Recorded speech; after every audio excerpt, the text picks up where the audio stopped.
BJP ঝান্ডা হাতে বাম ছাত্র যুবনেতা। হলদিবাড়ি যুব নেতাদের অন্যতম এক মুখ কপিল বর্মন। হলদিবাড়ি সহ রাজ্যে নানান ইস্যু নিয়ে প্রায়শই মুখ খুলতে দেখা যায় এই বাম ছাত্র যুবনেতাকে।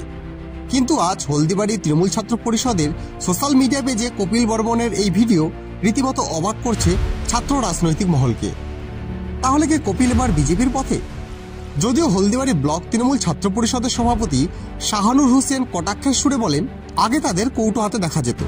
আসলে এরা যে প্রতিদিন নানান কর্মসূচি, মিছিল, মিটিং করছে, তার ফান্ডিং আসছে বিজেপির থেকে। তাই হাসি মুখে বিজেপি ঝান্ডা হাতে নিয়ে কপিলকে দেখা যাচ্ছে।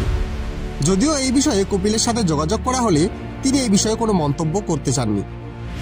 তবে এই ভিডিও রীতিমতো চাঞ্চল্যের সৃষ্টি করেছে হলদিবাড়ির ছাত্র যুব মহলে। আমরা লক্ষ্য করলাম ভিডিওটিতে দেখা যাচ্ছে যে এসোসিয়েট যে যুব নেতা কপিল, সে হাতের মধ্যে মুখে হাসি নিয়ে বিজেপির ফ্ল্যাগ হোস্ট করে যাচ্ছে, বিজেপির ফ্ল্যাগ নাড়িয়ে যাচ্ছে। তো এখান থেকে পরিষ্কারভাবে প্রমাণিত হচ্ছে যে বিজেপি এসোসিয়াই যে আয় দিনই দেখা যাচ্ছে গোটা রাজ্যে তারা যে অরাজকতা সৃষ্টি করে যাচ্ছে, আয় দিনই তারা মিছিল মিটিং করে যাচ্ছে। আগে তো দেখা যেত হাতে কৌটো নিয়ে ঘুরে বেড়াতো, এখন ফান্ডিংটা তাদের কোথা থেকে হচ্ছে সব দেখাই যাচ্ছে।